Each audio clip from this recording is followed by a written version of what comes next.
All right, so I have a few things here. I have all of my prints that only have the first layer. So there's about 15 there. Remember, you have to print all of your first layer at once before you move on to carve, because you can never go back and print that again. So after I printed my first layer, I went through and carved what I wanted to stay that color.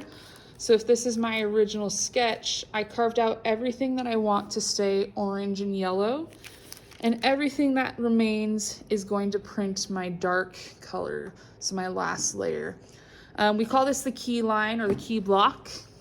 Usually it's straight black, but for this I'm gonna do another split fountain and go from kind of this blue-gray to this warm brown, okay?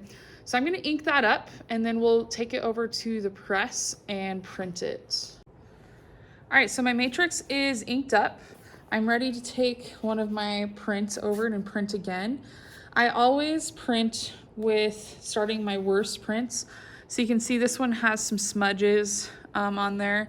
I'd rather mess up on one of my bad prints than ruin one of my good ones.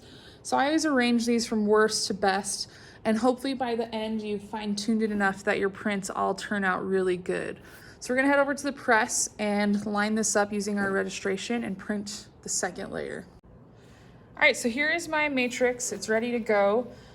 This is the part where your registration becomes really important. So hopefully you were careful when you lined up your first layer, because now you're gonna line it up again and try to get it to match exact.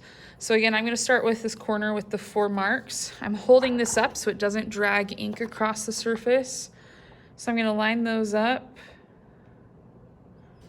Line up my right-hand side and double check that this one's close. Yep. So now I'm just gonna kind of put it down so it's not gonna shift. Timpin goes on top. You're gonna hold it down until the roller catches it, in which case you can let go and run it through.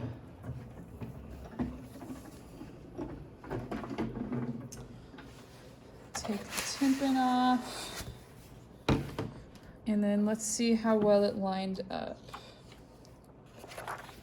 Awesome. So there is my finished print. So I have the orange layer underneath, the blue and brown layer on top. You'll notice that the images line up exact. There's no weird offset printing. The more careful you are with the registration system, the more likely your prints are to line up. But again, you have to line it up careful every single time.